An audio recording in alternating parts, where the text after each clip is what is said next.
If you run a company or manage a team, hiring qualified people quickly can make or break your business.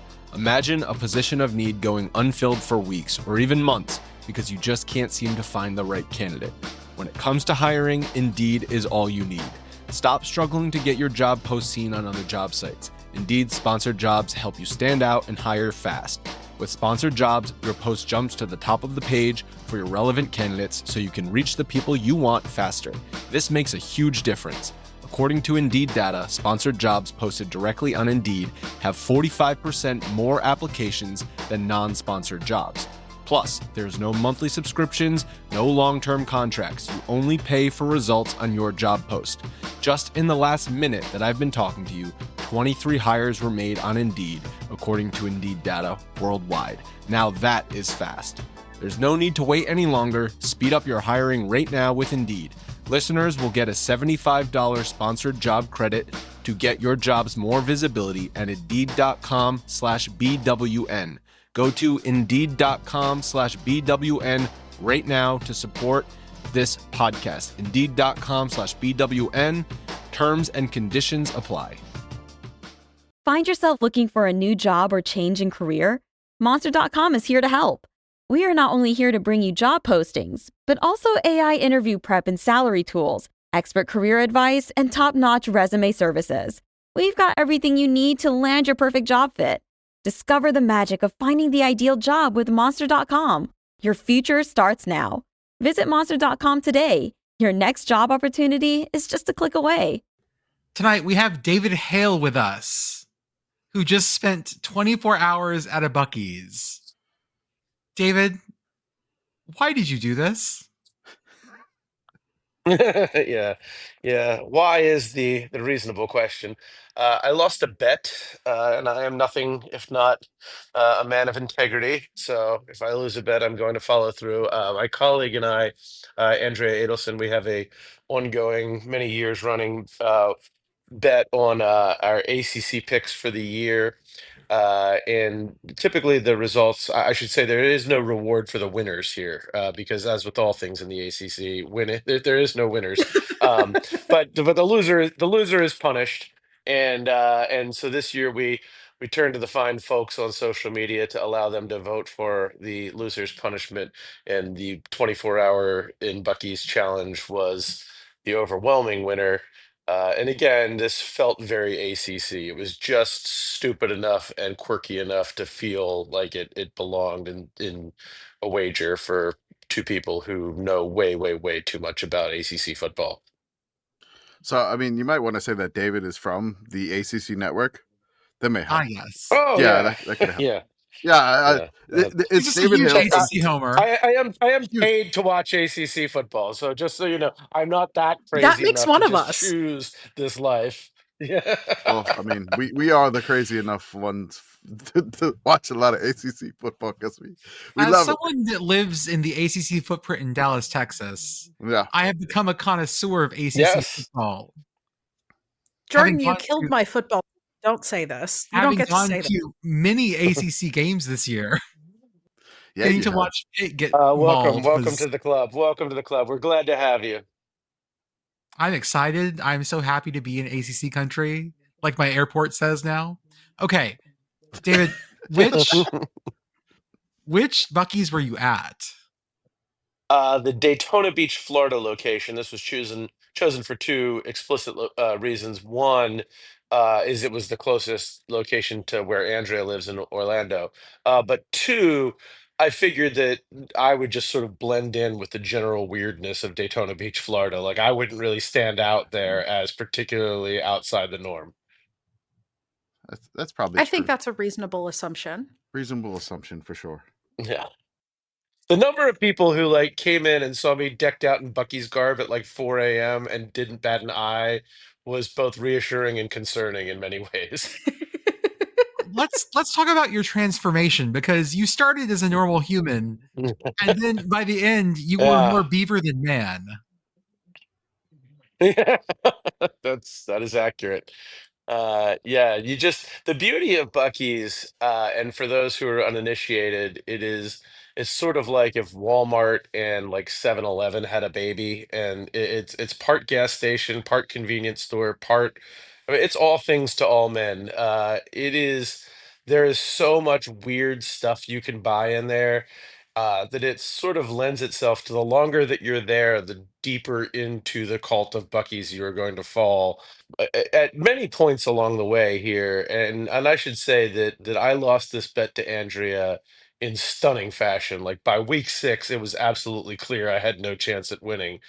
So I've been plotting this for some time, and at every turn, I assumed some responsible adult from ESPN or from Buc-ee's or like my family, somebody would step in and say, "You can't do this."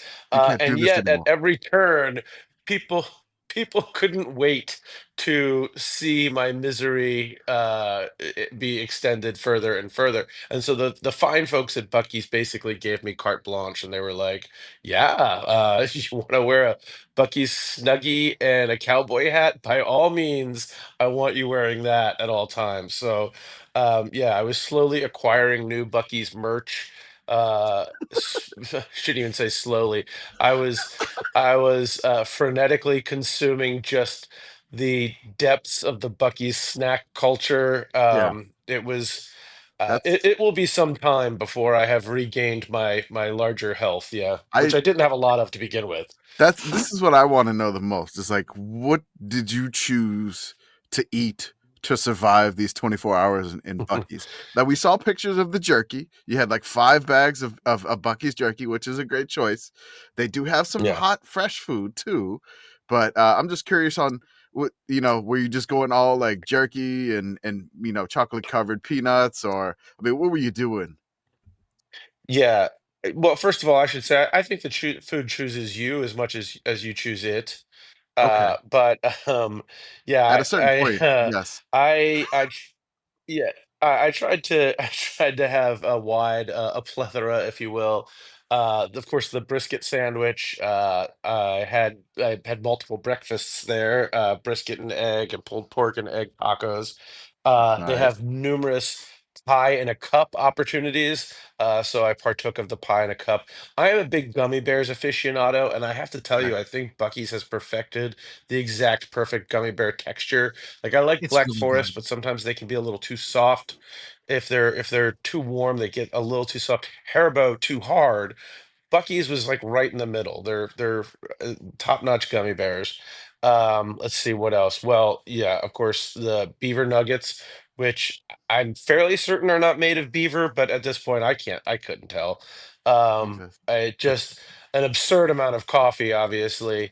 And Yes. yeah, I mean it was a wide canon of the Buc-ee's contingent, and yet I could easily spend another 24 hours there and not come close to trying everything that seemed intriguing. I was just about to say I've been to Buc-ee's once because I am a resident of Sheets territory, and I really enjoyed kolaches, which are not a thing that you can get in Pennsylvania. But it sounds like you did not have any? Yeah, I Hmm. didn't, Next and I time. meant to. This was like one of my regrets. Yeah, I agree. And oddly, I should say, and I born and raised Philly, and I am in Wawa country. But I met a lot of Western Pennsylvania people who were Sheets people, but were in, and this is really, I think, this is, I don't count like Pittsburgh as the Midwest, but it's from Sheets country out to like Michigan and Ohio. Everybody just kind of picks up and slowly moves to Florida, anyway. So maybe That it is was an accurate. obvious transition, but I was surprised. I was surprised at the number of Western Pennsylvanians that I ran into while I was there. Oh yeah, it is important to us to experience other gas stations where you can acquire food, even if it is not our preferred one. Yes, yeah, that's fair. That's fair. You are Renaissance people, if you will. So, what other fun merch did you find? I saw the poncho or snuggie, I believe that was. I saw the hat. Yeah, the Snuggie. I wore multiple hats. We will have a feature on these 24 hours for ACC Network. We had a whole camera crew there for the majority of the time, though they didn't stick it out the full 24 hours, even though they would have been paid overtime for that. Oh, I so. But I hope this comes together in the final feature, which I will have very little control over. But me and Andrea tried to film a full like 80s movie montage of like go into the dressing room, come out dressed in something else ridiculous. It's like, I don't know if this is the right one. You go back in, and then there's like a culture club song played over top of it or something like that. So I tried on a lot of Buc-ee's clothing.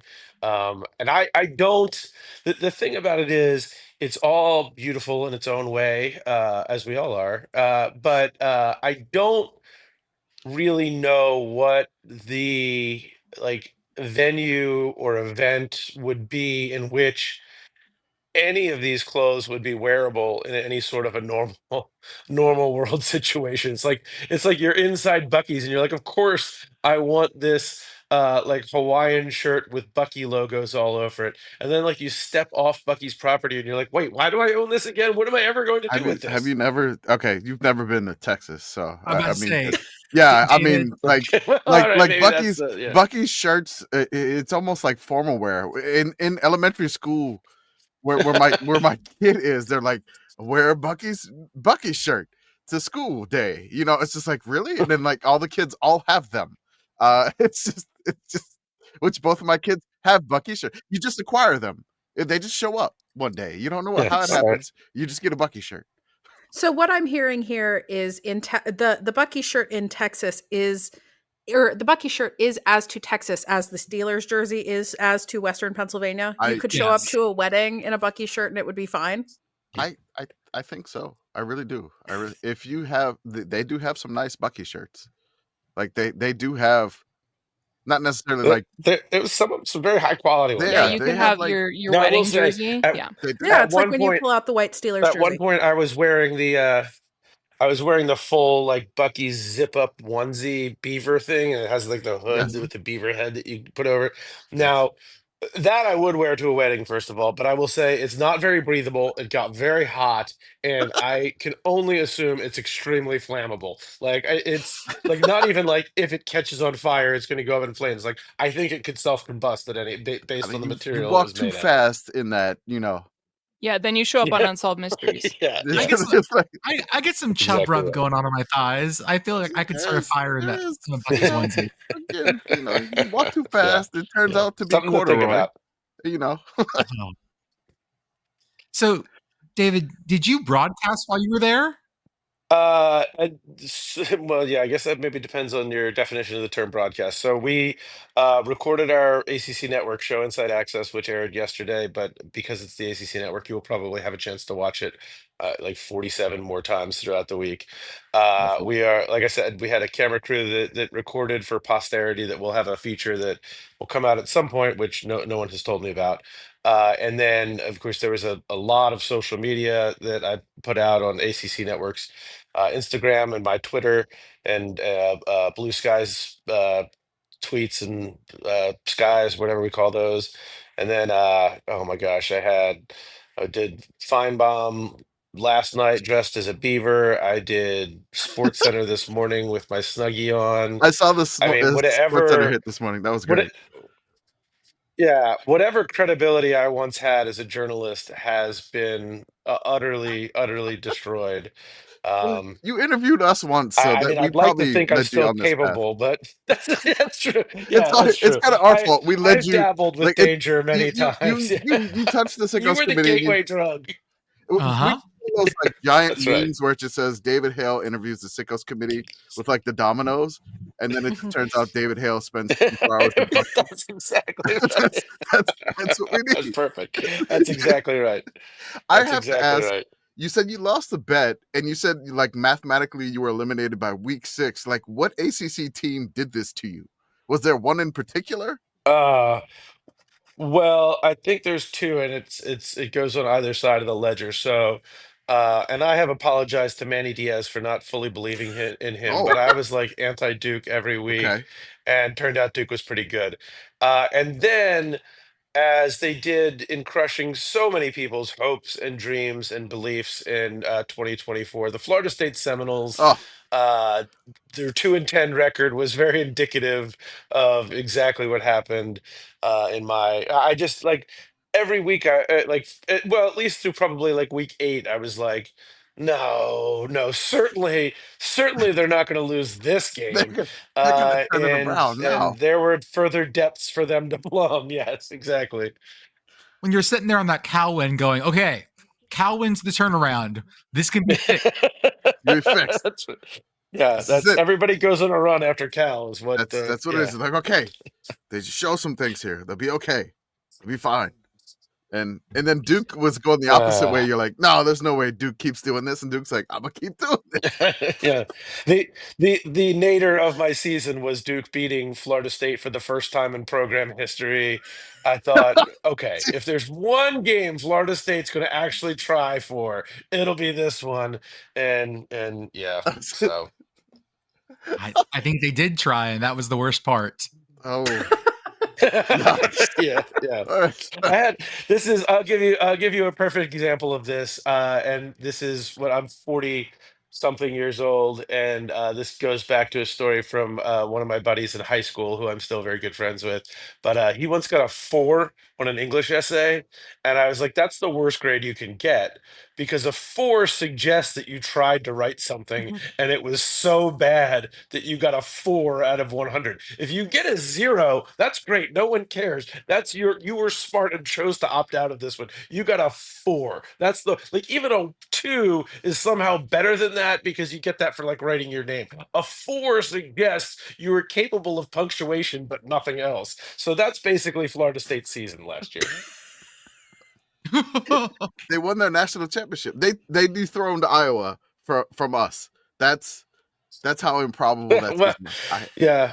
I had no idea. I was like, there's no way Iowa's going to win 3 in a row. Something's got to happen. And Florida State pulled it off. Yeah. Yeah, it's nice to know that we can still be surprised in this after seeing so much ridiculousness in college football Yeah. over the years, that there's still room for surprise. There's always room for surprises. I'm still not convinced that the ACC stopping having divisions didn't just let the coastal out. Probably. Now everything's the coastal. Everything's coastal. Oops, all coastal conference. Every time I talk to Dan Radakovich at Miami, he brings up the fact that they should go back to divisions. I'm like, I get it, Dan. I totally understand where you're coming from. You got to contain the coastal. You just got to contain it. Like Yeah. now it's everywhere. It's what happened. You're exactly right. It is like it's like a contagion that it got out into the larger community, and now I'm worried. everyone. Now you're locked in here with us. I know. I'm worried about the Big Ten. The Big Ten West yeah. has spread now. So I mean, you got to keep them cornered off in their division. So maybe they bring it back. What? Yeah, no, I agree. My final question for you is: I don't know if you kept track of this, but how much money did you spend the entire 24 hours in the Buc-ee's? Do you have any idea? All right, so I have not added this. I Okay. have not added it up yet, but Can I you have list the a things that you stack of purchased? receipts in my wallet. I have a stack of receipts in my Okay. wallet that looks like Jimbo Fisher's playbook on the sideline. It is like there's like 47 receipts in there. I'll add it up. It's somewhere in the neighborhood. My guess. I'll put it this way: when I file this expense report, there's going to be follow-up questions from my bosses. Yeah, it's not Are going to we be pretty. thinking about 300 or more or less? You think? Yeah, I would say 250 to 300 is Okay, probably my that's about guess. right. And I say that only because I sort of borrowed some things from Buc-ee's without taking the tags off as well. Sorry, Buc-ee's. Thank you, Buc-ee. David Hale, thank you so much for joining us. You can find him on the ACC Network and at a David Hale joint on all the social medias. David, go get some rest. Thank you for joining us. Oh, it's been a pleasure. Thank you for having me. As always, the most respected voices in the college football community. We do our best. Thank you so much, David. We really appreciate it.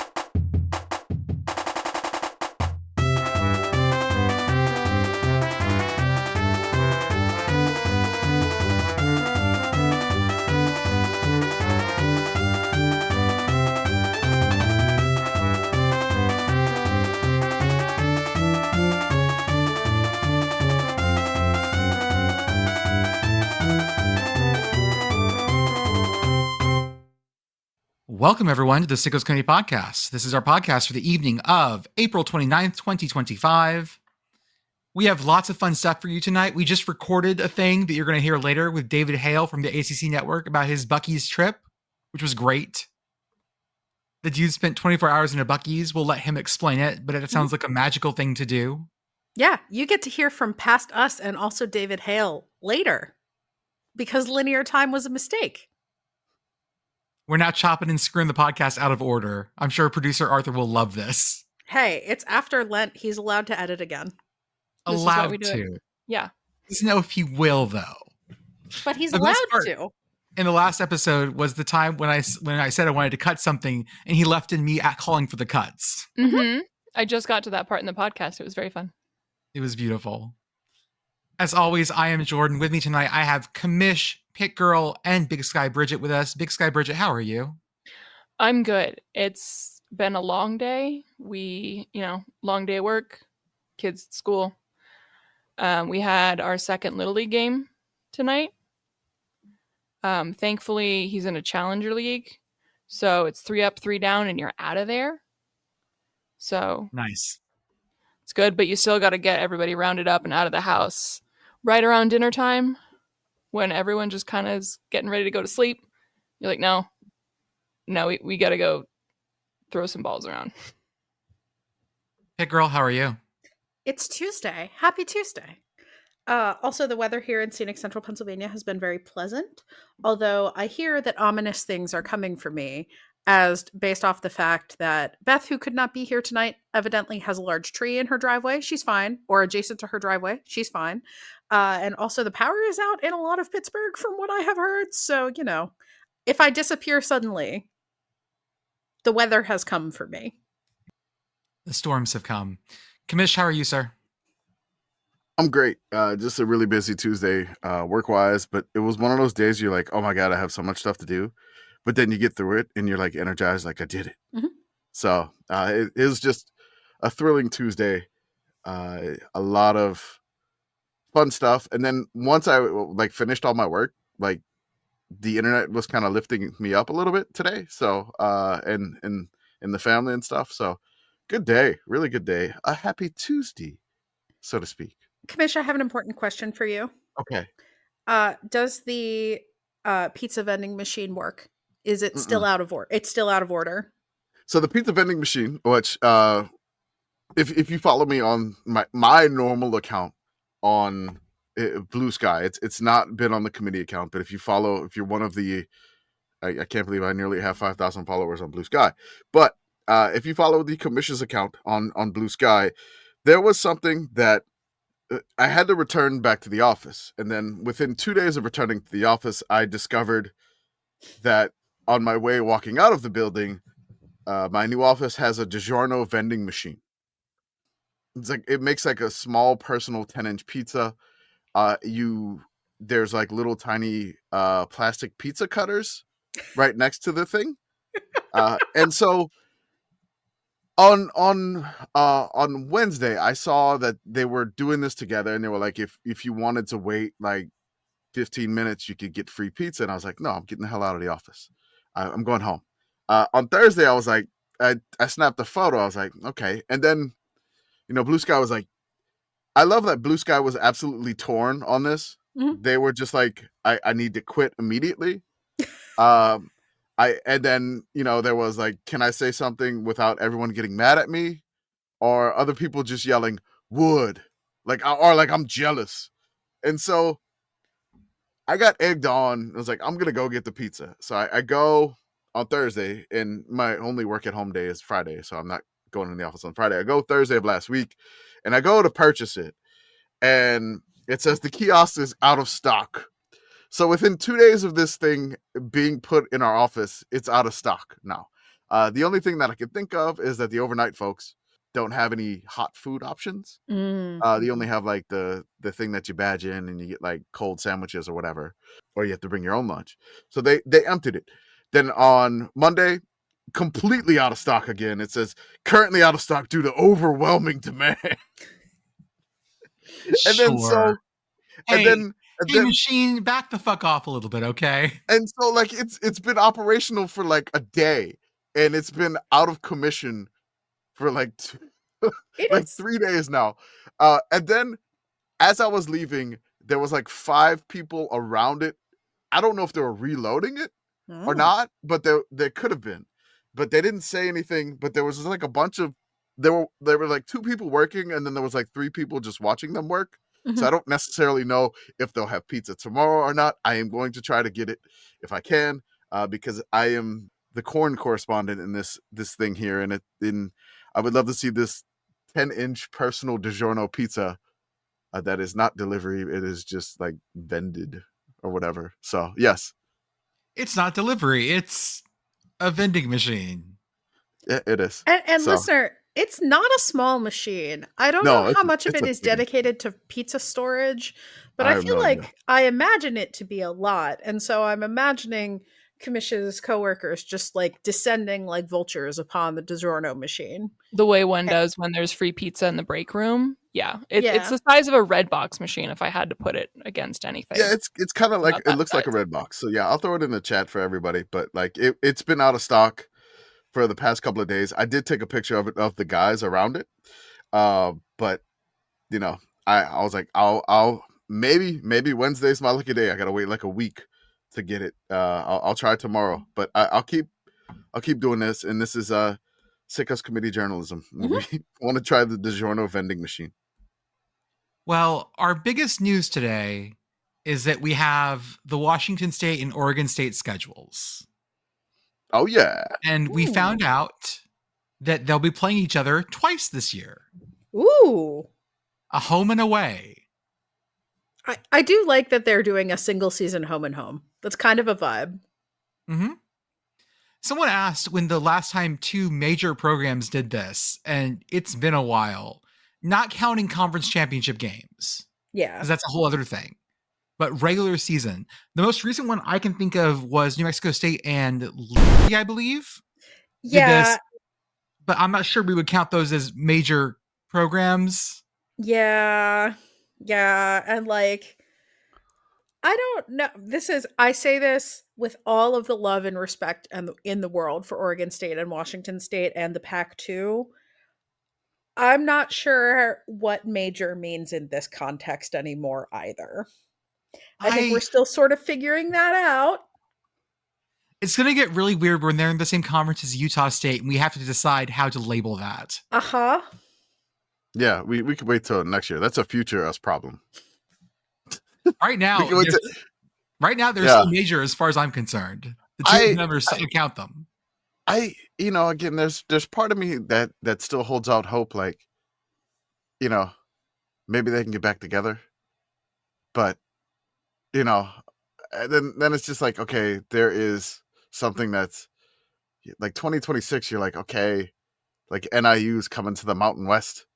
Utah State is going to be in their Boise State, which I'm like, Boise. I'm like, okay, that's the playoff team. Boise moving up in the world? I again, I feel like we're moving Answers in career laterally. ask again later. I feel like we're moving laterally at best. there's a part of me that I really enjoy West Coast football because Oh yeah, there's not necessarily that many like cities out there. Like they're very spread out wise because it's the West, and I just love that any program out there is just kind of fun to watch for me, and I love like the community like getting into it and really involved, and I just love like all the traditions and stories and stuff, because there was so much West Coast football in like the 90s that we lost. And the folks that are still out there still standing is something that I really appreciate a lot. And having them do this, it feels like, I still feel like there's another like twist and turn coming that I don't see happening. okay. Or I can't like figure out what's going to happen, but I just hope nobody gets hurt. Yeah, we're in book 2 of this trilogy, and we're waiting for the like late book 2 plot twist to hit.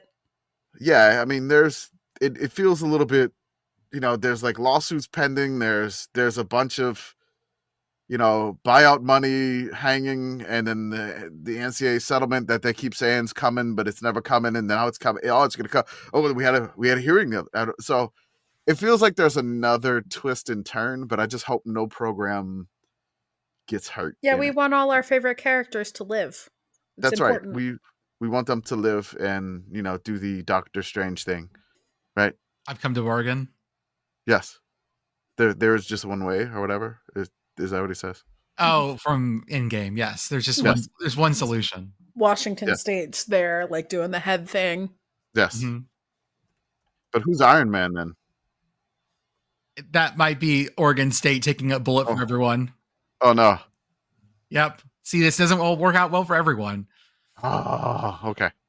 Okay, we have to decide right now how we're going to crown a Pac-12 champion. Is it based on the aggregate score or not? I'm gonna have to say, are we doing like away goals? Well, let's talk about. Okay, so clearly, if one team wins both of them, there's no problems here. No problem. Yes, there's a But split. if they split, I feel like we have to count an aggregate. So total score added between both legs of this thing. Okay. And then we go with away points. Okay. Then we go with home points. Then we Okay. can go to like number of touchdowns. Ooh. We could go to sportsmanship things like number of penalties. Okay.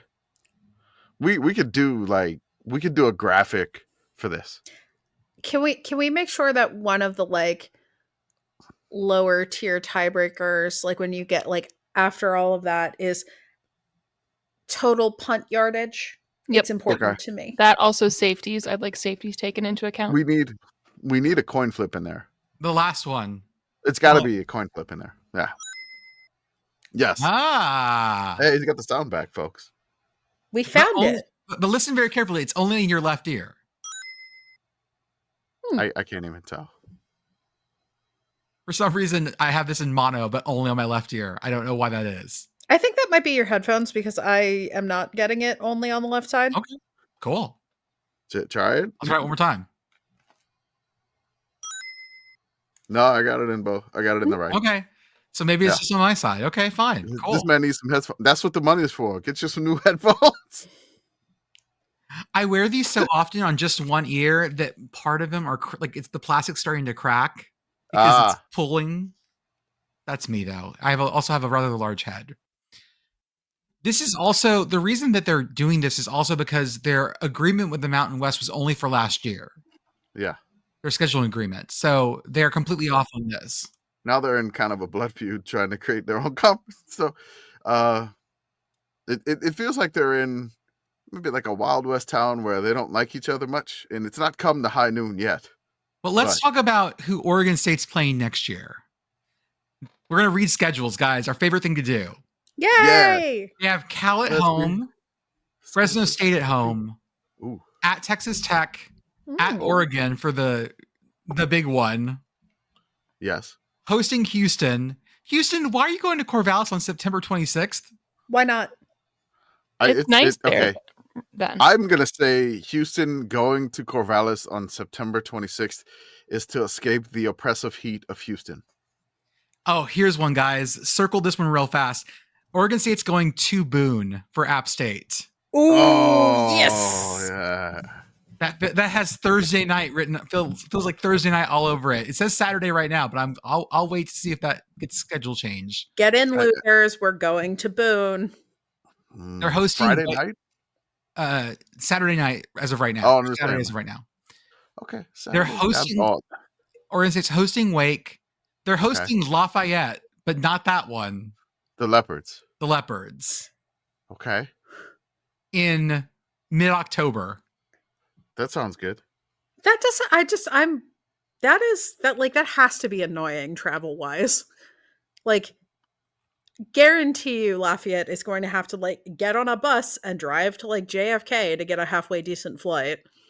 So y'all have fun with that. Philly be closer or no?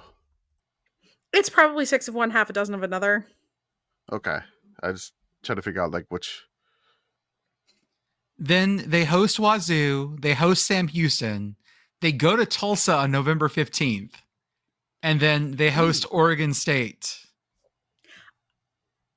No, Wait, sorry. Oregon State. They host themselves? They go to Washington State. Sorry, they go to Washington State. I do like that Washington State and Oregon State are playing each other twice in a month too. It's not like we're going to do this in September and we're going to do it again at the end of the year. It's just November is hate month. Someone pointed out that there are more networks on which Wazzu and Oregon State games are being broadcast than teams in the conference. Hey, it's good for exposure. On ESPN, CBS, and mostly on the CW. Sure. Where football meets fun. They need a good tagline. What I'm hearing here is that Wazzu and Oregon State should just join the ACC. So what do we call the game between Washington State and Oregon State? The Survivor Series? One of the Survivor Series is on CBS. The other one's on the CW. I feel like that's wrestling. Oh, then we need something catchier then. Okay. Wazzu's schedule is hosting Idaho, hosting San Diego State, going to North Texas, hosting Washington, going to Colorado State, going to... Oh, this is a rough bit of schedule. Going to Colorado State, going to Oxford, Mississippi for Ole Miss, going to Charlottesville, Virginia for Virginia, hosting Toledo, going to Corvallis to play Oregon State, hosting Louisiana Tech, flying across the country to play at James Madison. Sorry about that. And then hosting Washington State to finish the season. Oh, sorry, Oregon State to finish the season out. That is unfortunate. Also, are they actually hosting Washington, or is that game being played in Seattle? They are hosting it in Pullman. Okay. Because sometimes it gets moved. No, this one's in Pullman, which I'm all for that. Yes. That's great. But there's a bye week in here. Is there? Let me check the actual calendar. There has to be one. I'm trying to see. Let's see here. So they get a bye between Colorado going to Fort Collins and going to Oxford, but they go to Oxford and Charlottesville in back-to-back weeks.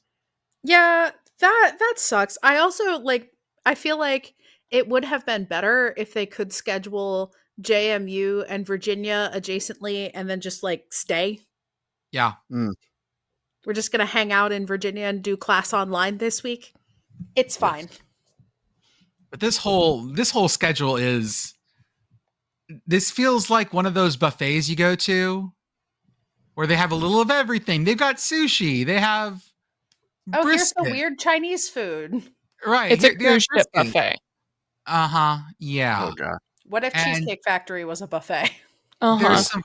There's a lot of honeydew melon in this buffet. I'm just going to say. Honeydew melon's good, though? It can be. It's not cantaloupe. Oh, no. Cantaloupe's the good stuff. No. Yes. Cantaloupe is the superior melon. No. Absolutely not.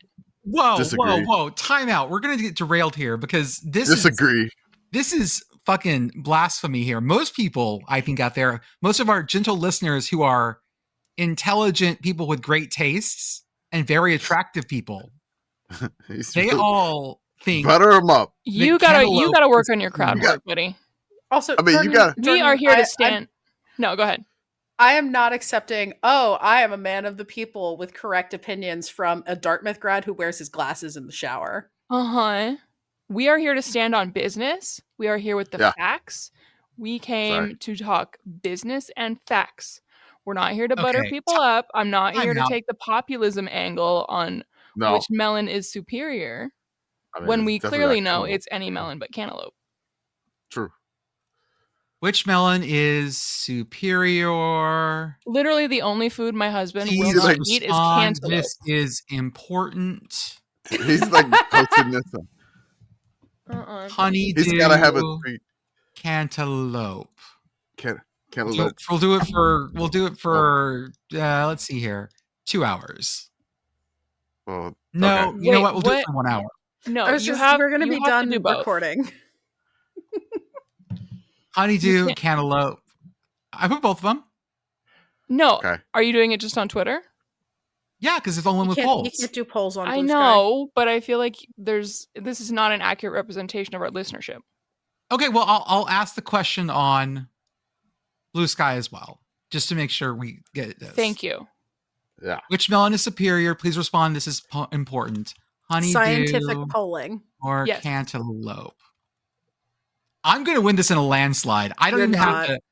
I am. Well, Because you lost it on the podcast, but that's fine. I don't care about y'all. Y'all aren't of the people like I am. You know what? I can walk out right now. I'm the populist here.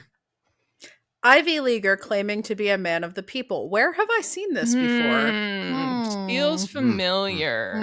He went to grad school there. He did not go to he went to undergrad. Shit, that's right. He didn't go to Mhm. grad school. Yeah, Shit. there are multiple people I could be talking about, in fact. Yeah, I went to a land grant school in Montana. Which one of us is more of the people?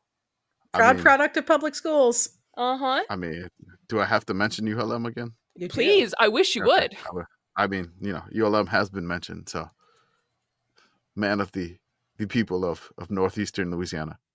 So Let me give you a quick update on our polling here.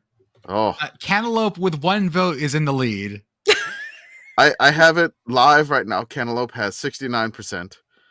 Honeydew has 31%, and that is 68 votes right now. I'm at 104 votes, and it's about the same. So I'm just saying, Cantaloupe Crew is going to win this. 62% now. Honeydew Hive is going to lose this thing. I am Okay. actually logging into Twitter for the first time in quite a while just to vote in this poll and immediately leave. 125 votes, Honeydew at 38%. Listeners, I'm disappointed in you. This is funny. I'm All right, seeing derail. lots. Okay, fine. I'll ignore this for now because that threw me off so badly. Sorry about that. Hey, whoever on Blue Sky said honeydew and I came armed, you are my people. Mm-hmm. You and have thank my you to Biff axe. for responding with Dr. Bunsen honeydew. Somebody replied, which melon is superior, and somebody put Carnegie. No. No, bad. Yeah, you don't get to do this when the most notable piece of architecture on your campus is a weird ass statue of people walking up a flagpole. Are they flagpole sitting? No, it's called Walking to the Sky. I will put a picture in the chat, but in the meantime, I encourage you to Google it. It is literally the only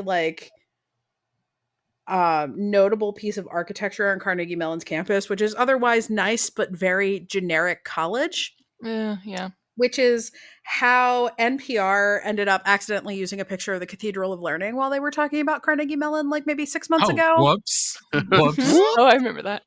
Mm-hmm. Okay, I like this piece of art. You would. I do. It's also very much just plopped down right at the near end of one of their main quad, and you can see it from Forbes. It's right there on the bus line, just there. It's weird. I would like to talk about, I just dumped this into the show notes, so I'm sorry. We're not going to the CFL draft yet. Because the Southern Company Peach Bowl Challenge golfing tournament has announced their pairs. I'm going to read off the pairs. I need you to pick the pair that you think is the most chaotic, because they're coaches here. Team 1 is Shane Beamer and Houston Nutt. Oh, no. Team 2 is Manny Diaz and Paul Johnson. That, to me, is fun times. That's kind of a vibe, honestly. Okay. How about PJ Fleck and Tom O'Brien? You were about to say PJ O'Fleck. I almost did. That's her celebrity name. Now, PJ O'Fleck. Here's the real fun one. Hugh Freeze and Steve Spurrier. Define fun. Fun to listen to. Hating ass Spurrier. Hating ass Spurrier, yes. Spurrier.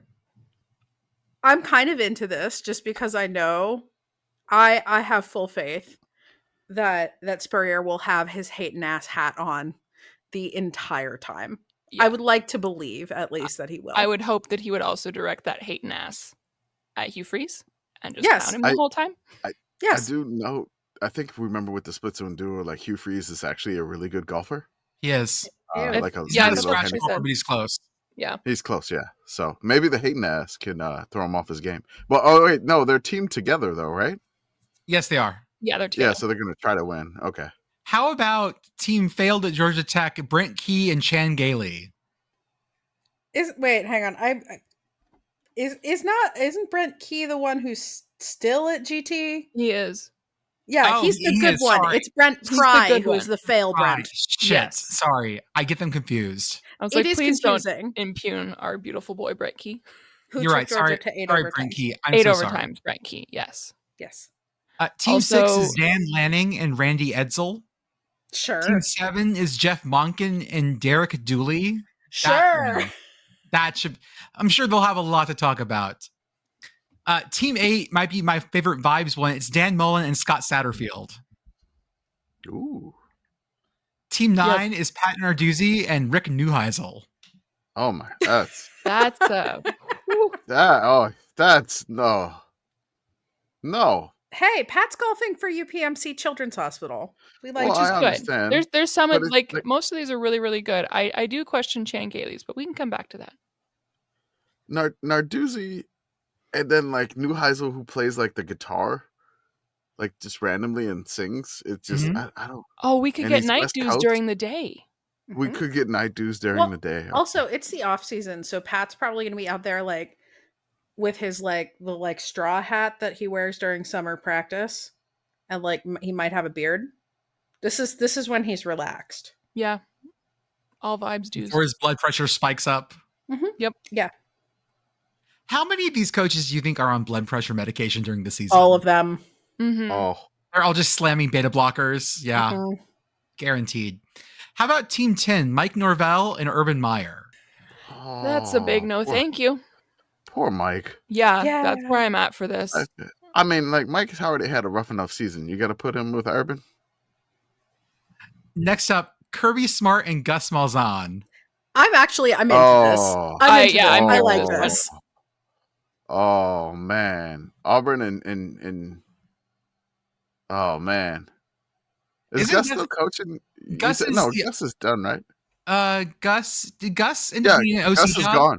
It says Florida Ah. State OC, which is not He a is. job I recall him having in the past, which means that No. it is his job now. Yeah, he just left. He left UCS to be the OC at Florida State, and UCF hired Scott Frost. That's right. Oh, that's right. We all went. It's right. Scott Frost Day. UCF hired Scott Frost. I don't know if I said that right. UCF hired Scott Frost after Gus left UCF or got fired by UCF, or it was a mutual thing. I don't know. I can't remember. I feel And like now that was he's a the OC. mutually agreeable thing because I feel like I would remember if he had gotten fired. And then lastly, we have Kyle Whittingham and Jim Grobe. Jim Grobe was DC for the San Antonio Commanders of the Alliance of American Football. Huh. Yes. I think if I had to pick one of these groups to just like hang out with, and it wasn't me like pestering Pat Narduzzi with every possible question, I would pick this one. Jim Grobe. I just wrote about Jim Grobe, which is probably about a month ago. I did the season of the safety for Wake Forest. It was his first year, 2001. Oh, Wake yes. Forest. His first ever points as a Wake Forest head coach where it was a safety on an illegal batting penalty by David Garrard. So yeah, that was against East Carolina. So that was that's I don't know. Kyle seems kind of intense. Yeah. But I think like on the golf course, he's just out there chilling. Like he doesn't seem like an intense on the golf course. Like I don't know. Some vibes from him to seem like this is his place where he can relax and not be intense. I really want to be a part of the Dan Mullen, Scott Satterfield vibe collective. I think it's interesting, just as an aside, I think it's interesting that some of the coaches here have multiple places where they used to coach listed, and some of them don't. I'm Specifically, Scott Satterfield is listed as Cincinnati, and only as Cincinnati. Just because I met, we met Shane Beamer and in Houston Nut. That's the pairing I want to go to. I want to be the Shane Beamer Houston Nut pairing. I would want to be on that. Like, throw me in that grouping. Scott Satterfield was a coach at App State when they beat I totally forgot that. They beat Yeah, Michigan. he was very good at App State. That's how he got other jobs. Mm-hmm. Okay. We move on to the Canadian Football League, the CFL. Yeah. Do you have the draft noise, but it's Beth saying A? I don't have it on here. I missed it.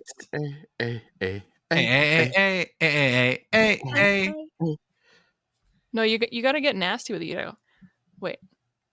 A. There we go. Chop Nice. and screw that. So the first round of the CFL draft, the first part, they have to pick international players, non-North American players. So no one from Canada or the US, basically. And this is the punter round. Commish, how many of the 18 picks were used on punters? So this is the CFL has two different types of drafts. They have the global draft, and then where that's where Canadian teams must select football players who are not from the United States or Canada. So this is like any other country they can select. And you kind of think, what other countries have football players? It's kind of just Australia, right? Like they have the punters. So it's a known thing that every time there is the global draft, that a lot of the teams are drafting Australian punters. Punts. The first punts. That's right. Punts.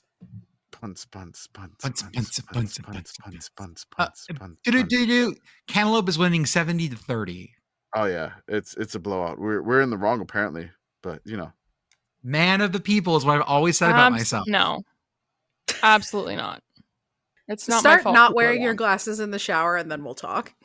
Yeah. Yeah, go to a land grant school and then we'll talk.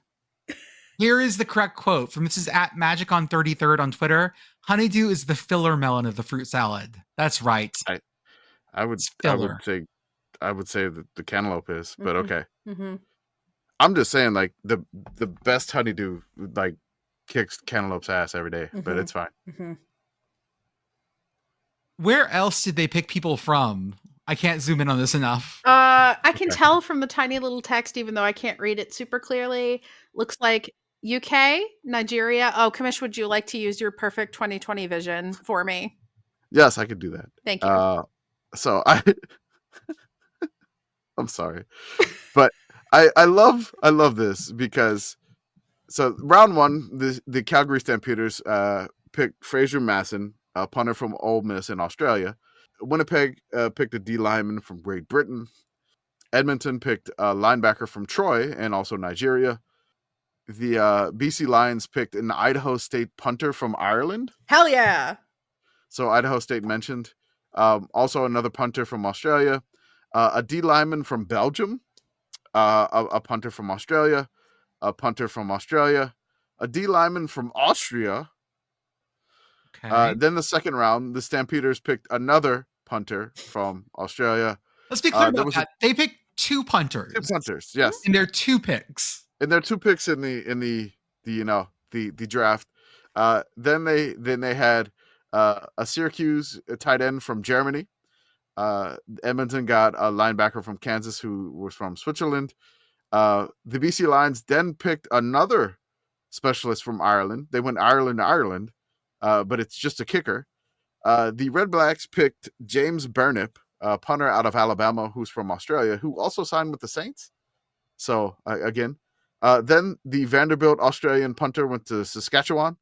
The Concord punter from Australia went to Montreal. The Indiana punter from New Zealand went to Winnipeg. And the D lineman from San Jose State from Tonga went to the Argos. So Canada is a hell of a place to end up if you are from most of those places. Yeah. Interesting bit here is that Mr. A Relevant is Demetrius Masuka this year. He went to McMaster University. He was selected in pick number 72 by the Argonauts. You'll be happy to know, Big Sky Brigit, that the third overall player taken by the Red Blacks Keelan White, wide receiver out of Montana. Very good. I was also going to shout out my Winnipeg Blue Bombers for this non-Canada, non-USA round for choosing a Weber State player. So thank you for showing love to the Big Sky, CFL. Ooh. We can always count on you. I love that a lot of these are like, I'm looking in the draft, and the first couple of rounds, they're mostly American players who played in America, except for a couple of Canadians. But then by the time you get to the end of this, they're picking Canadians and D2 people. Mhm. I see a Northwestern Oklahoma State. Yeah. I see a UTEP. That's T1. We Don't got forget to anybody from mention- the PSAC? Don't forget to mention ULM. Did someone from ULM go? Yeah. Who was it? ULM mentioned. It was an offensive lineman. Offensive lineman drafted to the Red Blacks. Carson. Samuel Carson, yes. Yes, Samuel Carson. Round 2 of the CFL draft. So a second round draft pick for ULM in the CFL draft. You put that in small letters. I guarantee you, ULM social media department, if they have one, would make that graphic. They did. Oh, did they? Yeah. Good for them. Yeah, they made a graphic. Yeah.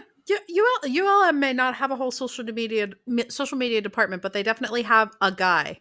And I'm not counting Commish. I actually know the guy. I've emailed the guy. See? They have a guy. Yeah. He still owes me ULM Mardi Gras beads from last year. You gotta shoot some skin for that. I'm not bugging him. No, I don't care. It's fine. I'm looking. I'm double checking our melon count. Oh, you really focus because you're happy about you winning this. You're one. you're just excited that you're winning something. I would like to read a reply on Blue Sky about go the for it. melon. From friend of the show, Boyleg. Honeydew is Penn State consistent, but can't reach the top. Cantaloupe is Auburn chaotic as hell, but when it hits, it really hits. After completing this comparison, I am left with the conclusion that they are both evil. I mean, obviously, right. There's a I lot don't of people like that said melons, they both suck. but Yeah. I would take honeydew before I took cantaloupe. Guaranteed. Someone said all musk melons are good melons, which feels like an alternate world sickos committee. Melon committee. You know where you can talk to the melon committee? In our Discord for $5 a month. Yeah. Come and tell us that our opinions about melons are bad. Give us money to buy and test melons. In We'll fact, do that. I love melons. Both kinds. You get the. There's a double. No, we're just gonna leave you hanging. we got Oh, it. Oh. Thank you. I'm Gonna leave also. him hang. We're smart Now- people who went to good schools. It's true. Gonna leave him hanging like that Cleveland graphic. But yes. Also, Jordan, I just want you to know that I am now imagining you as one of the dodos from Ice Age going, the melon, the melon, the melon, the melon, the melon. I get that way around cantaloupe because cantaloupe's great. I'm sorry, honeydew. I can't elope. Ooh, I could do a melon-based pun run coming up. No! Please, for the love of You God. can't do no. it. Okay, don't call Drake. I will take You my do your headphones puns off again. and walk away. Reader, if you want to rescind the money that you spend on the Sickos Committee based on Jordan's puns, I mean, Yes. we'll be sad, but I'm not going to blame you on that one. You could give us like a directed grant that explicitly says that we can use the money for anything except a Jordan pun run. Oh, please, yes. Write it in your Patreon subscription. It's fine. We also have our Behiv, Behave. Behind. which is our newsletter, where we are doing all sorts of fun things on there. We just released stuff about the Green and Gold game, which is the Norfolk State spring game with Michael Vick as their coach now. Yeah, I know that just seeing that name elicits some strong opinions still. But Blue is an alum and he went to the game, got credentialed, wanted to check it out, and it was an interesting read. Also, Joey's curling battle of the sexes was great. I'm gonna have Brigit's thing, her Big Sky Starch Madness, queued up hopefully for Friday, at the latest Monday, depending on how busy I am. We have our merch store at sickoscommunity.org, not .com. I don't know why I ever did that. I we still don't could know. own the .com and just redirect it. Yes. We could. We probably should do that. Yeah, I would encourage it. We have our YouTube, we have our Instagram, we have our Twitch. We shout out Message Board Geniuses podcast because they go to places we refuse to go. And as always, home field apparel for the comfiest, Softiest. comfiest collegiate apparel, officially licensed by all your favorite schools and some that you hate. We're just wearing a Cat's shirt for her, or a Cat's sweater. I see a Golden Gophers hockey shirt, and I'm wearing my Tulane hoodie. Yeah. Yeah. I am falling down on the job, but I am wearing a Protect Trans Kids University Fighting Blue Sharks tank top. So, you know. Oh. Home field license the Blue Sharks. Anyway. Okay, Commish, we have Kentucky Derby talk. Oh, It's Horse Week. It is Horse Week. Week. We love Horse Week, mainly just because we love horse names. Mhm. Now, you know, the history with the horses, or the horses getting injured or whatever, all that stuff that happens, we're not fans of that. Just the same thing when we discuss when we talk about the popes or whatever. It's like we're not fans of that. But we enjoy horse names, and we're big fans of the names that they give these horses, because I don't know, there's something about horse names is very fascinating, and sometimes there's a science to it. Sometimes it's like, hey, this one was, you know, sired by this horse, and so you had to take the name or something like that. It's a weird sport. It's, you know, not necessarily a thing, but the Kentucky Derby is kind of fun. It's a big celebration. We got a lot of fans out in Louisville, in Kentucky, that you know, do the mint juleps, do the, you know, all the fun stuff that goes along with it on the infield and whatnot. And my dad was kind of into horse racing. He still is till this day. He'll have like TVG on or whatever, just watching like horse racing. He's like, hey, I was checking out this race out in like this track in Texas. Do you get that there? And I'm like, no, I'm not watching horse racing. Wait, there's a channel for horse races? Yes, you could bet. I mean, Like, yeah. How do you think the degenerate gamblers do the my horse? God, there's off-track betting like TVG. Yeah, it's like TVG Network, I believe. It's online horse racing betting. It's now apparently associated with FanDuel. Of TV. course. But it's TVG. It's just basically online horse betting. You could watch horse racing live at TVG, and he has it like on his whatever cable package, satellite package he has, and he's just got races on. Like he's like, I watched the 7th race at Saratoga today, or you know, I watched the 4th race at Pimlico Downs. But I mean, he's a big horse racing person, and you know, he owns some horse, or like groups of horses, trained some horses growing up. And, you know, it's a fun thing that we like to do here. But, you know, again, the bad side of the sport, not fans of that. So Sometimes it's fun to just laugh at something that's funny. Yes, and that's what we try to do here. So I want to go over the horses that are going to be racing this weekend. I just want to go over their names. This is going to be on the 3rd. Which, you know, again, you know, Kentucky Derby racing is, they call it the most exciting 2 minutes in sports. Mm-hmm. Sometimes it's like dating, but all right. So just I have the list of all of the entrants to the 2025 Kentucky Derby, their horse names. Now, The Athletic did rank these, but I'm gonna kind of like disagree with them, and we could, you know, just go over the names. And then I have a Kentucky Derby horse name game again. You know, I have 11 sets of horses that actually raced in the Kentucky Derby, and in each set of 5, you 3 get to try to guess which one is the winning horse. So, but first, let's talk about the names of the 2025 Kentucky Derby. So on this list, there's 20, there's 21 horses. Like, did any of the names call out to you in this list of 21? There's some good ones in here. Yeah. Like there's always good horse names, but there's some real good ones in here. I like Final Gambit. I like Tistastic. Tistastic, which apparently the Athletic writer Louis Goldstein rated that the worst name. No. I mean, I disagree no. because his first name is journalism. Like, get that out of here. Followed by Like, publisher. Like, come on. Followed by Yeah, publisher. I mean, you like would Your athletic bias writer. is would showing. Shut the fuck athletic up. writer. And then we're doing this. We're judging him, and there's a horse named Rendered Judgment. Mhm. But I like Sandman. Like that's good. That's you know, good. I he wins. Does he appreciate come out to Neo enter Sandman? Equos. Yeah. Neo Equus sounds like someone the horse that's trying too hard in his goth phase. No, Yeah, which is I why actually like. it's what Ebony Darkness Dementia Raven way of horses. Yeah. Oh well, I was thinking like this horse. This horse is in the horse version of the Matrix. Exactly. That's exactly where my brain went. Mhm. We just need to get Trinity Equus next. Shot for shot remake of the Matrix, except Morpheus is a human. They're all horses no, except They're all for horses Morpheus. except Morpheus, yes. Yeah. And he has Okay. to try to get the pill in their mouth. Everything Force, with so peanut you butter can't on it. do Well, it. no. Can You we- have the red sugar cube and the blue sugar cube. Oh, good call. Can we make them like Muppet horses? Like everybody's Muppets. Oh, please. Except I Keanu love the Reeves? Muppet horses. I wish we could. Oh, everybody's Muppets except Keanu Reeves is also very good. I think Morpheus is Dr. Honeydew. I think Okay. he has to be. Yeah. Okay.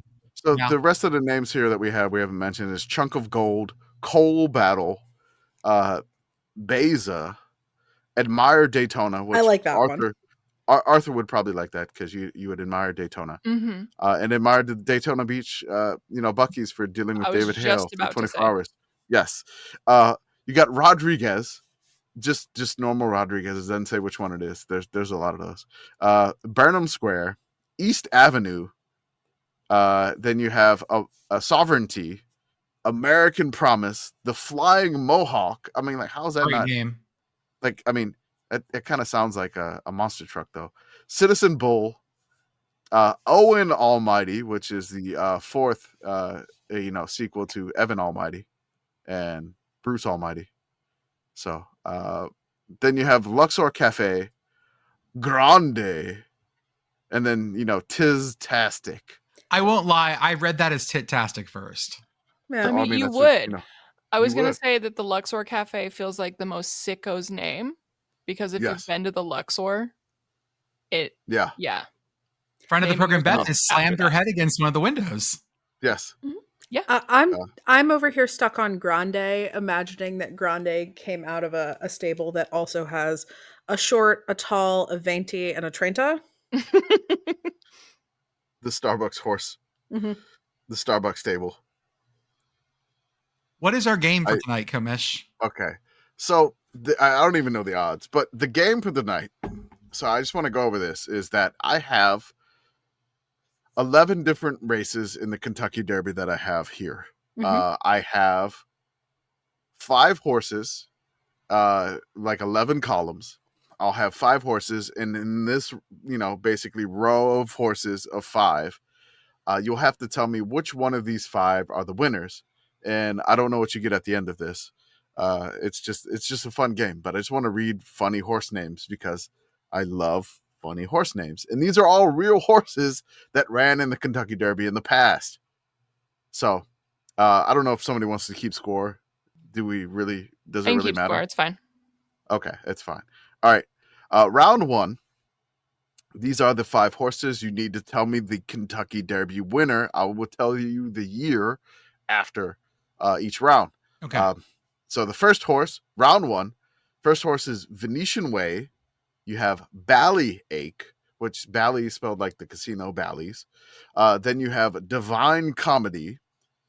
Then the 4th horse is Bourbon Prince. The 5th horse is Fighting Hodge, like fighting Merrill Hodge. I like Divine Comedy. Yeah. Okay. Give me the first 2 again. The Venetian Way and then Ballyache. Okay. Hmm. I'm going to choose Venetian Way. You went what? Venetian Way. Okay. Jordan went with what? Divine Comedy. Divine Okay. Comedy. Okay. We're gonna take Ballyache. Okay. Brigit got this one right. Venetian Way okay. was the winner. And this was the race in 1960. I'm glad Beth isn't here 1966. because Horse Girl Beth would just murder us. Horse Girl Horse Beth Girl Beth kill would be this. destroying us She right now. She would be destroying us, what she did last time, and so I'm kind of glad she's not here. Yeah, That's I fine. read a lot of She can horse. yell at us in her car. Yeah, I read She a lot will. of horse books as a kid. I don't think I could live up to Beth. Beth is good here. So the next round of horse races here. The first horse is Honest Pleasure. Then you have the second horse is On the Sly. Then you have Inca Roca, Bold Forbes, and Elocutionist. Not electricianist, it's elocutionist. Elocutionist? Elocutionist, if I say that right. I'm Okay. sorry. No, it's That's okay. a tough one. No, I shouldn't have put that it's in the not list a for common myself. word. Is the thing. I No. like On the Sly. Oh, you kind of imagine the race announcer saying these horse names like On the Sly. I was at the back. on the corner. slide coming down the back stretch. I am going to have to take, was it Bold Forbes? Bold Forbes. Yes, Okay. I'm going to have to take Bold Forbes because Forbes Avenue runs through Pitt's campus. Okay. She's got a emotional attachment there. I like that. Brigit thinking. right. She's doing the actual stroking So the chin. it's between thinking here. it's between the first one and the last one. Okay. The spirit is leading me to honest pleasure. Okay. That's what she said. Mm-hmm. Yes. Mm-hmm. But maybe you want it on the sly. I don't know. I mean, That's what Jordan it got does. taken. So It did. I just got to take it I mean, where you I can get pick it. the same one. Yeah. It's not against the No, law. it's fine. It's between the first one and the last one, and I'm Okay. gonna overthink myself out of it. So let's go honest pleasure. All right. Bold Forbes is the winner. Hey! 1976. Hey, that was a good year for Pitt. It was a good year for Pitt and a good year for Bold Forbes. So, we'll go to the next round here. Round 3. Here are the horses. Sky Guy. I don't want no Sky Guy. I want a Fly Guy. Stupendous. Kawaii King. That one. Advocator. Exhibitionist. I have a point of order. Okay. Is kawaii spelled like the Hawaiian island or like the Japanese word for cute? It is Kauai. Okay, Oh, so okay. Hawaiian island, not Okay. kawaii. Not kawaii. I don't even know. I have no Kawaii. idea It's what that cute. Kawaii. is. Okay. Brigit, have you already settled on Kawaii King? I was hoping it was kawaii instead of kawaii Okay. because I thought that was funny. It is not. No. I'll wait to pick last. Okay. Someday we will get an anime horse. I want the Anime weeb horse. horse. Give me the weeb horse. I'm taking Exhibitionist. God damn it, Yeah, I you want would. an exhibitionist. Okay, you take Y'all both Exhibitionist. I'll take Splendor. Exhibitionist. Okay. No, Stupendous. I'm taking Stupendous. Okay. Okay. All right. And then Brigit, Okay, since I claimed it, I'll take kawaii guy. Kawaii King. Kawaii king, that's right. Yes. You were correct, Brigit. Yay! Oh. 1966 was the race. She was like, that one. I'm like, are you going to change? Are you going to stay? And I'm like, she stayed with it. That's good. Good instincts. Good, because I Bridget would has have got been 2. mad at myself. Bridget has got 2. I think Pitt Girl, Pitt Girl has has 1. one, yeah. All right.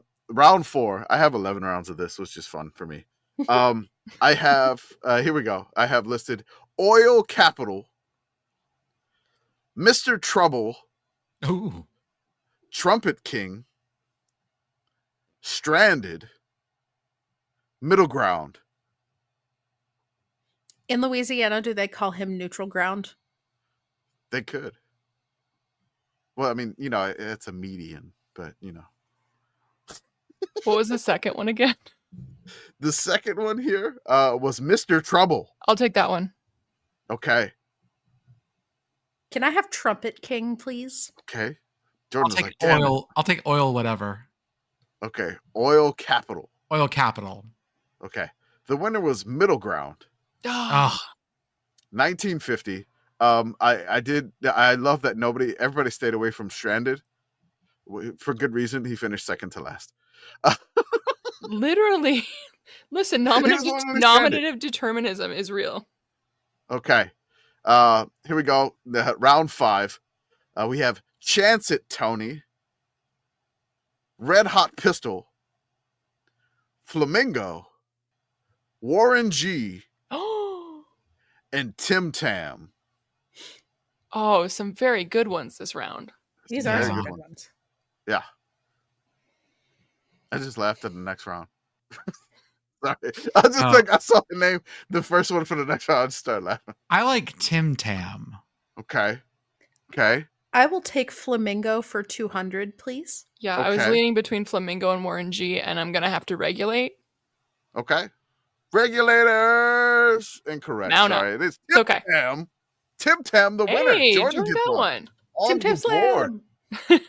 Tim Well, Tam I on don't the know board. horse racing like these elitists over here. Yeah, these elitists. I'm a man of the people with my cantaloupe. A man of the like these people who have schools that do rodeo. Oh, There we go. I don't know what that is. Yeah, you wouldn't. Jordan has, All in right. fact, only ever seen horses in the context of polo. I was gonna say steeplechase. I've never seen polo. I kind of want to. I've watched it on TV before. Don't they have? Well, like, yeah, a you've good seen polo it. school in the area? North Texas. Yeah, go. North Go Texas hang out is with Scrappy. North Texas. Yeah, Scrappy trying to calm down a horse. That's what I want to see. That's why he's so worried all the time. He's a rodeo clown. Oh my God, he is. You can just see But like for the polo. crazy. All right, next round. Tim Tam, by the way, 1958 was the race that Tim Tam won. Next round. First horse is the Nut. Then you have Clyde Van Dusen, Upset Lad, Paul Bunyan, and for the rodeo, Calf Roper. Oh, I'll take that one. What are you gonna take, Pitt Girl? Can I have Van Dusen, please? The Van Dusen, dues. please. The want- dues. Dues. I Van want- Dusen. I want the nut.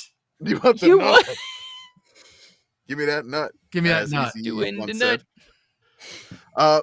You know, In the windows. the Clyde Van Dusen was the winner. Hey. Oh, 1929 Van Dusen winner.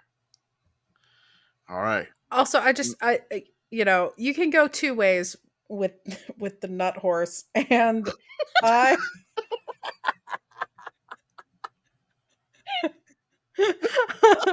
The nut horse. I It reminds want me you of to the know soda. that I am pure of mind and of heart, and I was imagining a horse painted like the Buc-ee guy, like Big Oh, Nut. I was just imagining a peanut, but I just want you to know that the nut horse scans to the tune of the Love Boat. The nut horse. Have any of Going y'all on read out. Confederacy of Dunces? no, What? I haven't. Okay. Mm-mm. All right. Confederacy of Dunces. It was like a book that Yeah, was written no. about New Orleans, Ignatius, Riley. But in New Orleans, growing up, there was a soda back in those days with the Confederacy of Dunces book. It was called Dr. Nut. It was a soda. And so anytime it was an almond flavored soda, similar to amaretto, but it was like soda in New Oh, Orleans. interesting. And- yes. So I love the um, font work here and the logo Yeah. or the slogan, I should say. What's the drink slogan? drink Dr. Nut. Nut. It's delicious. It's delicious. Yeah, I'm sure that is what Dr. Nut would say. That's right. All right. Next round. Here we go. We have Joe Cotton, Ted Booker, Irish Pat, Keokuk, and Thistle. I'll take Cuck. Keokuk. Keokuk. Keokuk. 10 Booker. Irish Pat. All right. Everybody's wrong. Oh, Where'd you come from? Where did you go? Where did you come from? Cotton. I'm sorry. Joe Cotton. Sorry. 1885. The very first Kentucky Derby. All right. We got Horse 4 Girl more to Beth go. would know that one. Oh yeah. Well, yeah, Horse Girl Beth would have definitely known this. We got 4 more to go. Okay. We have Any Old Time, which is all one word. I Of don't know if course that it makes is. a difference, but it's any old time. Then you have Count Turf. Then you have Sir B Bum, Sonic, and Fanfare. I didn't know it was legal for hedgehogs to race in the I mean, Kentucky you know, Derby.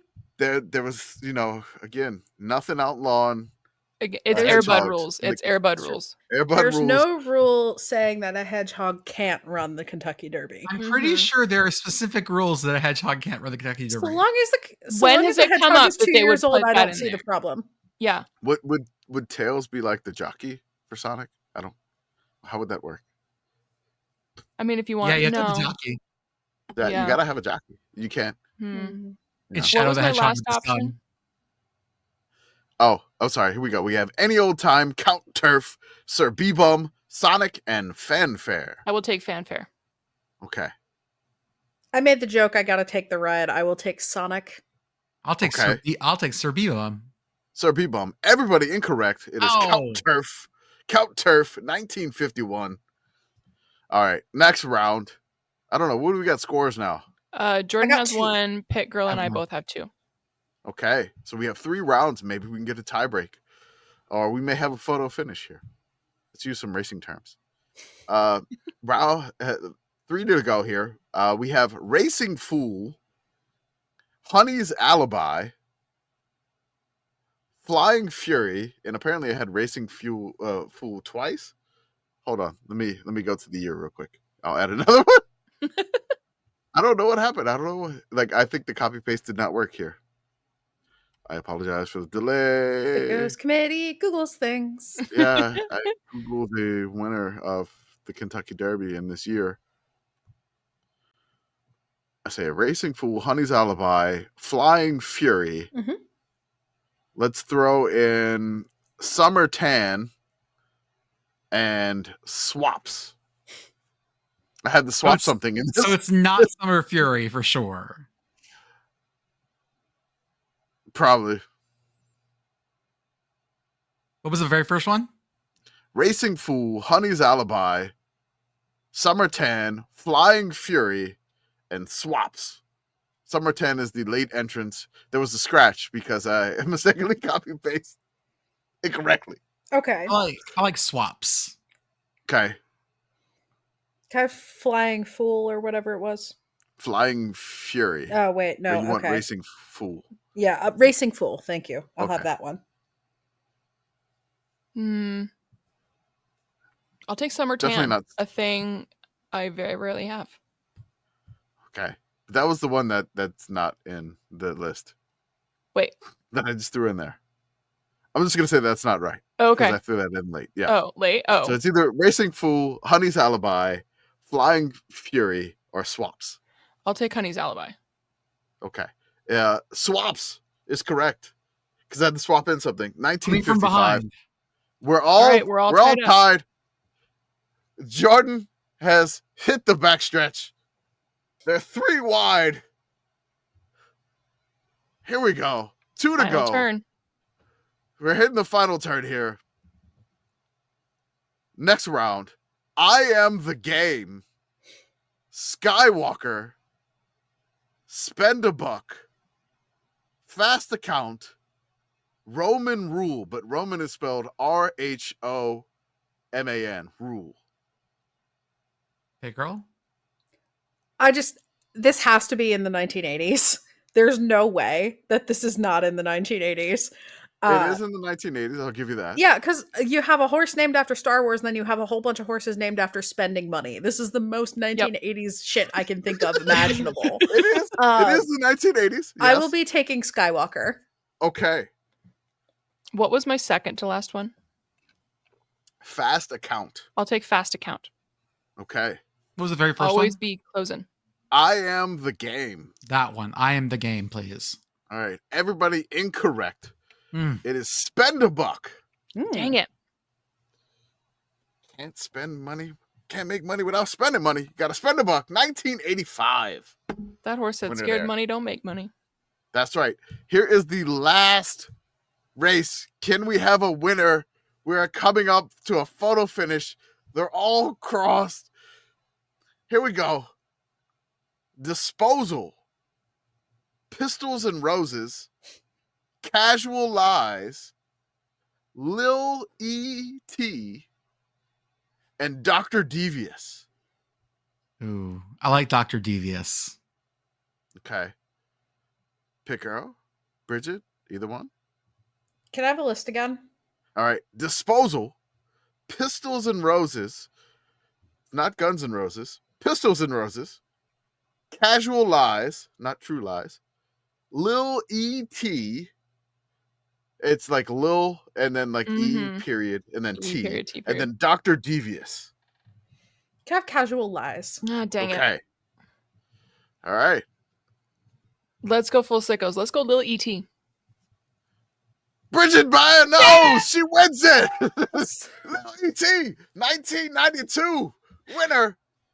Oh my God. Wow. What a race, folks. That's the sound that the blanket of roses makes. Beautiful. What a race. What a race, folks. What a race. What a race. So, yes, I hope you enjoyed the Kentucky Derby horse trivia. These are all real horse names that have been in the Kentucky Derby. There were so many more names, which, I mean, I didn't try to go too recent. 92 was the one that I went the most recent. I was waiting to Pitt hear Girl, if I heard something that I... Yeah, I was just like, I think 92 is like, I'm going to have to stop there. But Pitt Girl was on the scent of the 1980s really well. She's like, this is some 80s shit here. Which, you know, again, it is it is fun. It's fun to watch. You know, again, as soon as you start getting to like, you know, like Gopher Gin or like, you know, Thunder Gulch, you're like, okay, yeah, totally do that. That's definitely there. Thunder Gulch sounds like some like town in the middle of fuck ass nowhere in Wyoming. I'm into It it. does. It does. Yeah. I'm also scanning it to Thunder Horse by Death Clock. I just want to say this, like that in 1995, everything had a theme, and that was like basically like all like horses were like first place winner was Thunder Gulch, second place was Tejano Run, then you had third place Timber Country. So it was just like all the American West. When did A River Runs Through It come out? I have no idea. Oh, 1992. Yeah, this is in that like 1990s like Western phase, isn't it? Because like Legends of the Fall came out in 92. All Tombstone was 93. Yeah, so there was more like names. There was like Knockadoon, Talking Man, Dazzling Falls, Ski Captain, Jambalaya Jazz. Ooh. One of these songs is not like the others. Yes. Pyramids Peak. Jambalaya Jazz in there like the four-headed Hydra, where the one is just like, what the hell? He's the silly head. He's got Mardi Gras beads. He does. Totally. It's great. Whew, that was fun. And then, Commish, you have a conductor for us. Oh my God, I do? You do. You do. Oh, and I have something I want to talk about in the conductor series if you'd like to do it. Oh, talk about it. I don't want to spoil it. You'll spoilers. know it when we get to it. Choo choo. Let's go. I forgot the acronym already. It's the Conductor series.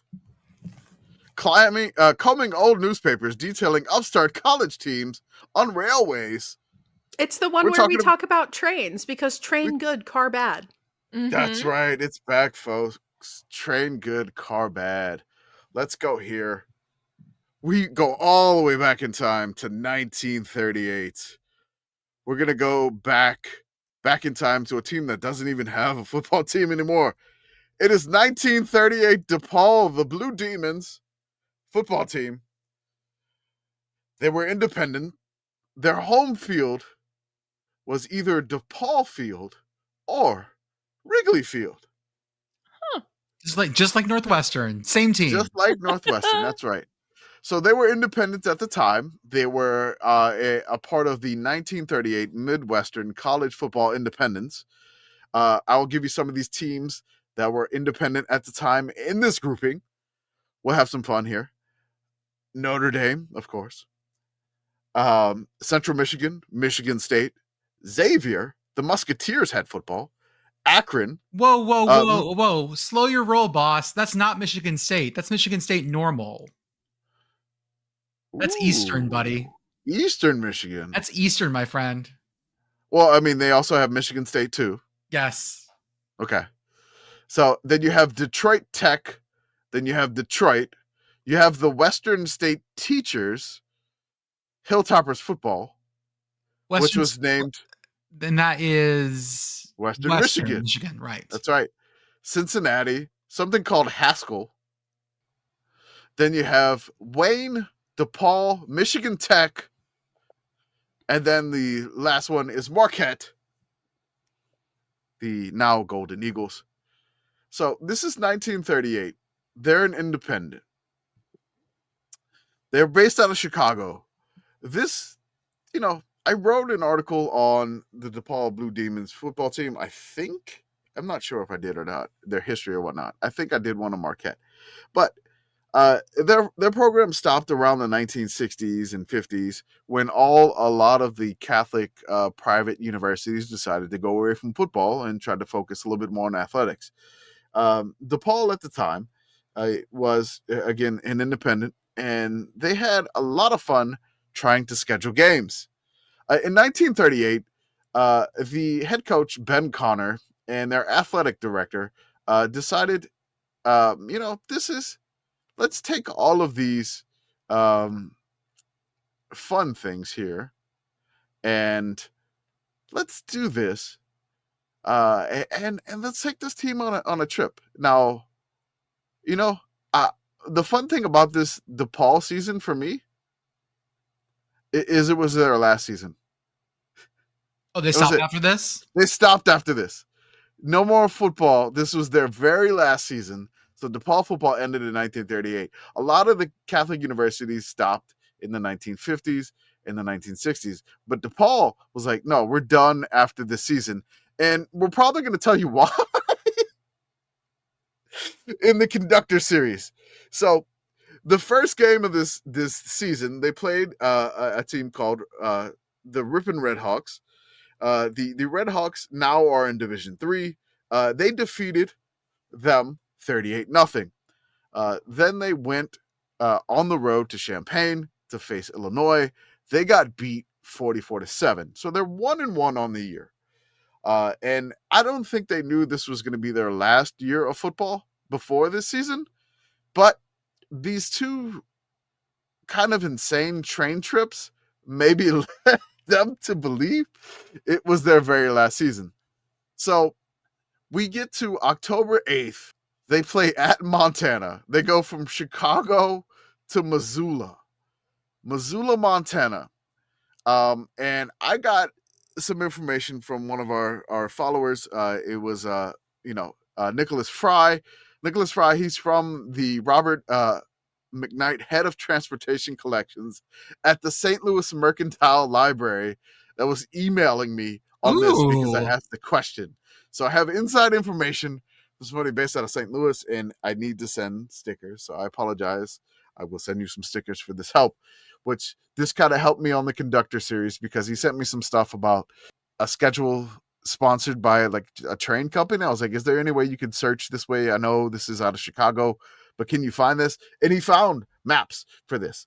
So DePaul decided to take a 2,500 mile railroad trip. Jesus. To Missoula, Montana. Now, Nicholas said, in researching for the routing for DePaul University Blue Demons from Chicago to Missoula, and then the next game, which I won't spoil, it's becoming more likely that the Northern Pacific was the railroad of choice for the DePaul team on this journey. He consulted the 1938 October edition of the Official Guide to the Railways and found the following information. Their first game in this stand was Saturday, October 8th, 1938 in Missoula, Montana. The most direct trains for them were the Northern Pacific's number 1 train, the North Coast Limited, with a 11 p.m. departure from Chicago, or train number 3, the Alaskan, with a 4 p.m. departure from Chicago. They would have had to leave Wednesday before their game to get there by Friday. train number 1, if they took the North Coast Limited with the 11 p.m. departure, would arrive at 3 p.m. and train number 3 would arrive at 10:25 a.m. on Friday. Per the DePaulian newspaper, which he linked in here, which did I put the link in here? No, I it's did just a picture. It's okay. up. Is that the first link under Chicago to Missoula? Oh, yep, same link. I can't read. Okay, perfect. It is there. All right. So I thought I put it in there, but yes, that is the link. So you can see here, in which I clipped the beginning of it, is like a 2,500-mile railroad trip was spent in vain by the Blue Demons of DePaul as they traveled out to wide open spaces of Missoula, Montana, for a hard-fought game and a 1-point loss, 7-6, to the Grizzlies of Montana State University. This is what I wanted to talk about. Yeah. Go ahead, Brigit. Listen, I understand. We're in the hinterlands. We're just kind of out here, especially in these times when people are just like, "Where's that?" It's in the state of Montana. Yeah, we weren't even. Here's the thing: we weren't even Montana. Wait, no, this was Montana State University at the time. No, wait, it was Montana State because we were Montana State College. Ooh, hang on. Ooh. Oh, she's like, Brigit Googles things. So this was funny. They went all the way out to Montana. They scored the first touchdown, and they missed the extra point. So they're up 6-0 after the first period, in the first quarter. Then Montana scores a touchdown in the second quarter, and they make their extra point. It's 7-6. Nobody scores in the second half at all, and they wind up losing the game 7-6. Pitt Girl. So is Brigit back yet? I think Brigit was Googling the same thing I was. Yes. So I will allow Brigit from to... 1945 until 1965, the name was changed by the legislature to Montana State University, while the school in Bozeman was known as Montana State College. Because that's not confusing at all. Nope. Yes. Yeah. It used to be so at this time it was the State University of Montana until 1935, and then 1935 to 1965 it was Montana State University. Mm-hmm.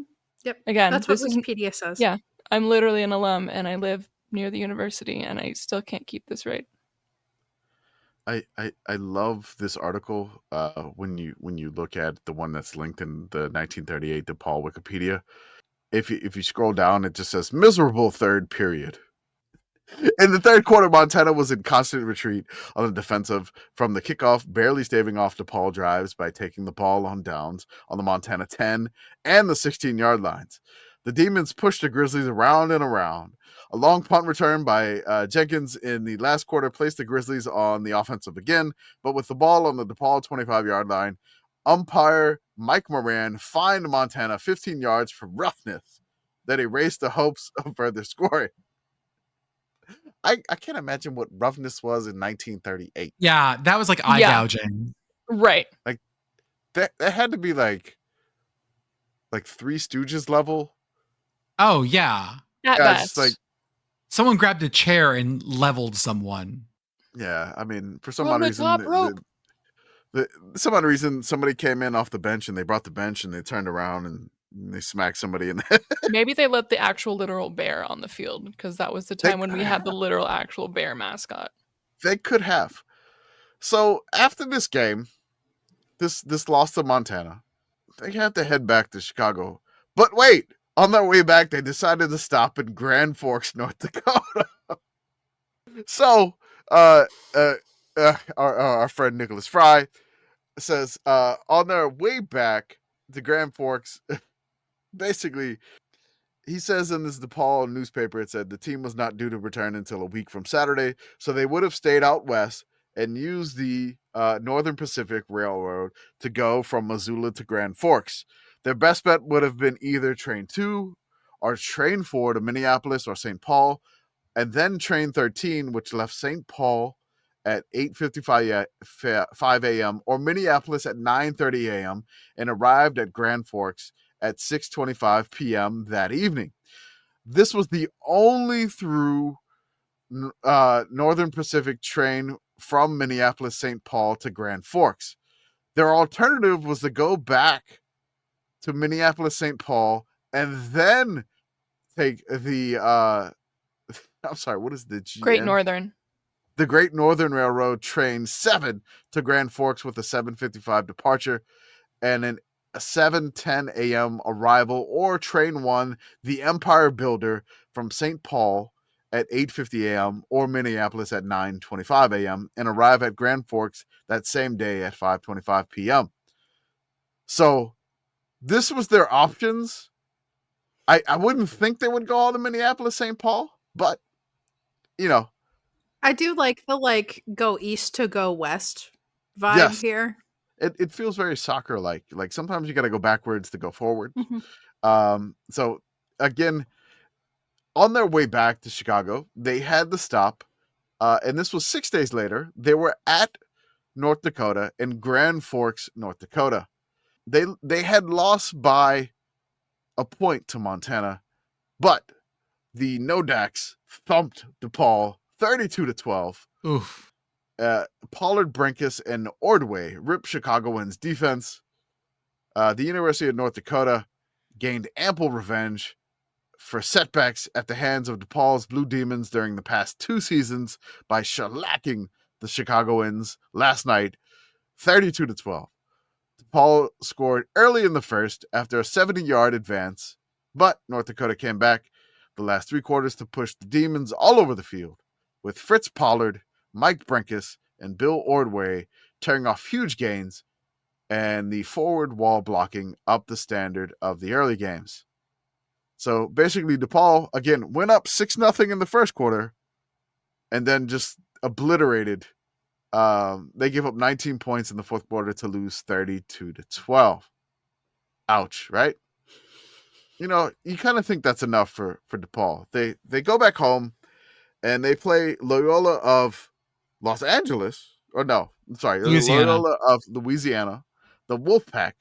They go straight up to play at Wrigley Field, and they get shut out 13-0.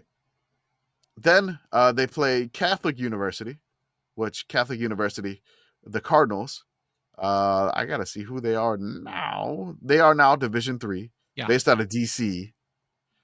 They actually won this game 14-13. I'm sorry, the Catholic University won this game 14-13. Then they played at Loyola Stadium against St. Louis. They won that game 20-9.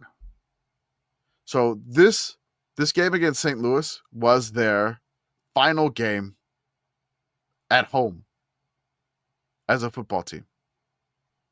But they had one last trip as the DePaul Blue Demons football team. One last trip. One last ride. One last ride.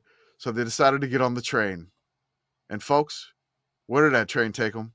It took them to Shreveport, Louisiana. Our home. Jesus. It all goes back to Shreveport. And it all goes back to what football team, Commish? The Centenary Gentlemen, folks. Go Gents. Go Gents. 1938, gents. This was the year before Centenary had the nothing but punts game with Texas Tech in the rain. The Centenary Gentlemen, they were a part of the Southern Intercollegiate Athletic Association. They finished 7-4 on the season. So they take their train trip, which is essentially nowadays it's a 21-hour train trip to get to Shreveport. Now, in that time, basically what they would have to do is that they go Chicago to St. Louis, and then St. Louis to around Memphis, and then like Memphis straight to Shreveport, or they have to go to Jackson, Mississippi, and basically take the train from Jackson straight across through Monroe, Ruston, and into Shreveport. Or you could take the other route to KC, go around that way, like down that way to like Oklahoma City, and then Oklahoma City, Dallas, and then Dallas over that way. God, none of these are good. No, these are all none of the options are This good. is all bad. This is This is a actually real- worse than going to Montana. Yeah, it's the most sickos. All roads lead to Rome. All train tracks lead to Shreveport. Yes. So they are currently sitting at in 1938. They only have 2 wins. They're coming off a win against St. Louis, which St. Louis doesn't have a football team anymore either. St. Louis's last year of football was 1949. St. Louis, the Billikens that year finished 3-5-2. I love when you have more than one tie. It's always fun. So they decided to get down to Shreveport. And, they're not doing too well. They only have 2 wins on the year. And they're sitting at 2-5. They go to Shreveport. Centenary does not welcome the DePaul Blue Demons whatsoever. The gents, the ungentlemanly like DePaul Blue Demons, blow out the Blue Demons 48-0. Beat their asses. So the funny thing is, because we know DePaul ceased to have football after this, right? In the article, it says, a completely outclassed DePaul University football team lost to Centenary College today, 48-0, in an intersectional game played before a crowd of 6,000. The Demons, failing to get up offensive steam at any time during the game, were victims of the severest beating Centenary has ever administered to an opponent. So, I mean, we could really say, again, Centenary, their biggest victory of all time came against DePaul, and it kind of was almost like a death knell for Centenary, for DePaul football. They're like, damn, Centenary beat them 48-0. Stop, he's already dead. Stop, he's already dead. I was like, That is literally, correct. like, first they get clowned by Centenary, and then they get clowned in their own newspaper. Oh my God, Centenary is scoring points off of me. No. So Centenary stopped football in 1947. And then they just recently brought it back in 20, right? In 2024. 4, yeah, or 23, Yeah. I think. So this is still Centenary's largest win of all time. Hell yeah.